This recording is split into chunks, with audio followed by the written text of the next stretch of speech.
So today, welcome to you all on the sessions of CrackNet with Nishman. Today we will begin Unit 9 with very interesting topic of duties of bailer. Dear students, in the very last session on the top even you can see the link where we discussed about the essentials of bailment. एक bailment के contract में आने के लिए ऐसी कौन कौन सी ज़रूरी बातें हैं और ऐसे कौन कौन से रोचक तथ्य हैं जिनको होने पर ही आप बेलमेंट को करार कर सकते हो. Now in that we said that there were two parties. एक होता है बेलर जो सामान को डिलीवर करता है और एक होता है बेली जो सामान की डिलीवरी रिसीव करता है. तो अब हमें देखना है बेलर जो कि दूसरे पर्सन को किसी पर्पस के लिए सामान दे रहा है, the person who is giving the possession to the other person, उस पर्सन की क्या क्या ड्यूटीज होती हैं. सो बेलर की क्या क्या ड्यूटीज हैं in the contract of bailment we will study here. Before starting this session, students, I want to thank you all again for showing so much love and support. You are putting your all love through various comments. We are seeing your mails daily. And if still you want to ask us about notes या फिर आपको किसी query या suggestion के बारे में जानना है तो आप हमें contact कर सकते हैं freely या mail कर सकते हैं. We will reach to you as soon as possible. So baler की क्या ड्यूटी बनती है. सबसे पहले ड्यूटी देखिए बेलर की क्या होती है कि जब वो अपने गुड्स दूसरे पर्सन को दे रहा है तो ये उसकी ड्यूटी है कि वो जो गुड्स दे रहा है उनमें अगर कोई फॉल्ट है, कोई डैमेज है तो दूसरे पर्सन को उसकी नॉलेज दे. ठीक है. अब आप जिससे सामान ले रहे हो आपको थोड़ा पता है कि वो गुड्स जो है वो उसमें कोई डिफ़ॉल्ट होगा या उसमें कहीं डैमेज होगा या उसमें कोई भी कमी है, लेकिन ये बात उस बेलर को पता है क्योंकि ही इज़ द ओनर. तो उसकी ड्यूटी बनती है कि वो बेली को सबसे पहले ये चीज़ डिस्क्लोज करके दे. तो bailor is bound to disclose to the bailee all the faults in the goods bailed of which bailor is aware. ये भी यहाँ पर ध्यान में रखना है कि बेलर एक्चुअली में बेलर को उस चीज़ की नॉलेज ऑलरेडी है.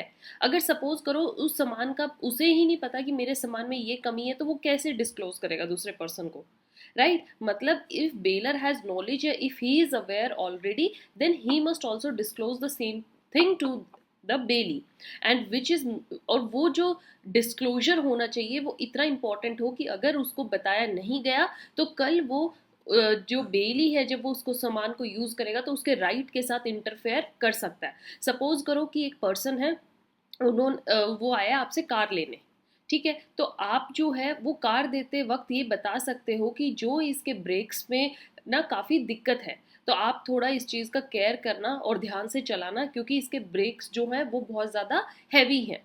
तो ये बात बेलर को पता है. अब सपोज करो वो बेली को इस चीज़ के बारे में नहीं बता रहा तो बेली के सामने आपको जिन चीज़ों का पता है वो डिस्क्लोज करो. नहीं पता that's okay, but if you are aware you should say और tell those things to bailee क्योंकि बेली को एक्चुअली में आपकी कार ड्राइव के लिए यूज़ करनी है और आप उसको वो इंपॉर्टेंट थिंग नहीं बताओगे तो कल वो उसको रिस्क में डाल सकती है.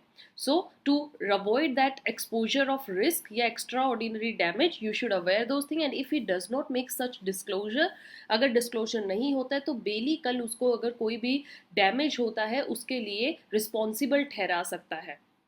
Okay, he will make him responsible for the damage arising from directly from such default. इसके लिए एक एग्जाम्पल है आपके लिए, you will understand it more. A जो है he hires a carriage of B. B से उसकी कैरेज को हायर पे लेता है. नाउ जो कैरेज है वो एक अनसेफ है बट बी को अभी इस चीज़ का पता ही नहीं था जिससे उसने सामान लिया था. एक्चुअली में उस ओनर को अपनी कैरेज के बारे में नहीं पता था. He was not aware. Remember these words. अब लेटर ऑन ए तो देखो इंजर्ड हो गया ना, अनसेफ थी, ए को तो इंजरी हुई. क्या ए बी को रिस्पॉन्सिबल ठहरा सकता है? Here yes, B is responsible to a for the injury. आप अवेयर हो ना हो बट आपको रिस्पॉन्सिबिलिटी उठानी पड़ेगी. Coming to the second duty of bailor is to pay necessary expenses.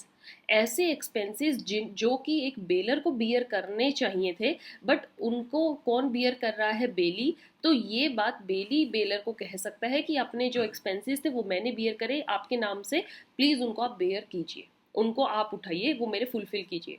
सो यहाँ पर बोला गया है whereby the conditions of bailment की कंडीशन देखते हुए अगर जो गुड्स है आर टू बी कैप्ट या कैरिड और to have work done upon them by the bailee. Bailee को अगर कुछ काम के लिए आपने कोई गाड़ी दी है and the bailee is to receive no remuneration. Bailee को आपने साथ में कोई एक्स्ट्रा पैसे नहीं दिए।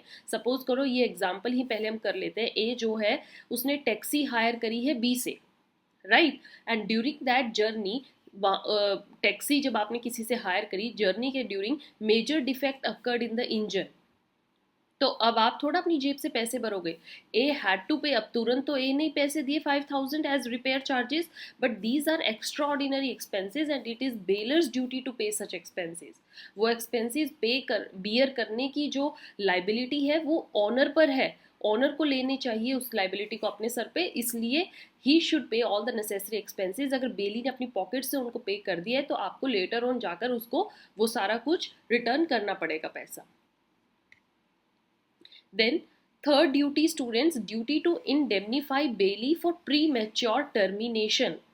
क्या होता है कि सपोज आपने किसी पर्पज के लिए, या जो बी है उसने आपसे जो कार ली थी वो किसी पर्पज के लिए ली थी, 1 वीक का टाइम मांगा था, और आपने सेकेंड या थर्ड डे जो है उस बेलमेंट को कैंसिल करना चाहा, आपने अपनी कार हो या कोई अदर थिंग हो वो वापस मंगवा ली, प्री मैच्योर टर्मिनेशन कर रहे हो आप, तो इससे जो है बी को तो देखिए नुकसान होगा ना, सेकंड पार्टी तो नुकसान झेलेगी। जो काम उसको 1 वीक में कंप्लीट करना था अब वो नहीं हो पाएगा, सो आपको वो भी उस लॉस को भी कवर करके देना होगा अगर आप प्री मैच्योर कैंसलेशन कर रहे हो बेलमेंट की। ये सब पॉइंट स्टूडेंट्स ध्यान में रखने हैं, यूजीसी नेट में क्वेश्चन आएगा और आपको हर ड्यूटी राइट लाइबिलिटी को चेक करना है कि ये बेलर की है कि बेली की है, इसमें बेली का राइट बनता है, बेलर का राइट बनता है, ये सब आपको देख के चलना है। सो यहाँ पर बोला गया है बेलर को कंपनसेट करना चाहिए, मस्ट कंपनसेट किसको, बेली को, अगर उसके स्टेप की वजह से लॉस या डैमेज होता है बेली को। और वो स्टेप क्या है कि आपने जो है जो सामान दिया था वो अब आप अर्ली उसको टर्मिनेट कर रहे हो, before the expiry of period आपने उसको पहले से ही टर्मिनेट करना चाहा, जो इससे लॉस होगा वो आपको देना पड़ेगा बेली को। Understood? Next duty of the bailor is duty of bailor to receive back the goods। ये भी आपकी ड्यूटी है कि जो सामान आपने दूसरे पर्सन को दिया है अब उससे वो सामान लेकर भी आओ। अब आपने सपोज करो अपने फ्रेंड के घर सोफा सेट रखवा दिया है, क्यों, क्योंकि आपके घर में रिपेयर चल रही है और टाइम हो चुका है, रिपेयर भी हो चुके, आप वो सोफा सेट उठा के ही नहीं ला रहे हो, it is your duty to receive back the goods.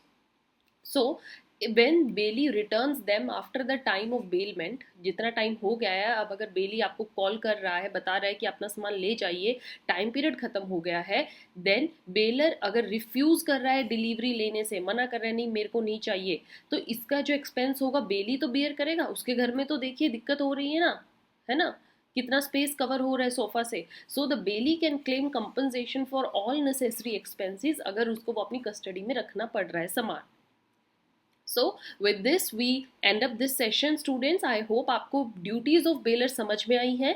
In next session we will cover bailey's duty। Okay, the other party उसकी भी कोई ड्यूटीज बनती है नेक्स्ट पार्टी की तरफ, तो हम बेली की ड्यूटीज के साथ नेक्स्ट सेशन को स्टार्ट करेंगे। Till then I hope you understood it carefully। Thank you for your attention। Please support us। Don't forget to subscribe, share the videos as much as you can and continue follow us। If you have any doubt आप हमें एक mail कर सकते हैं, Telegram पर आप update रहिए, follow us there also and you can freely call us on this number to ask about any personal coaching, tuitions या नोट्स के बारे में। Have a nice day.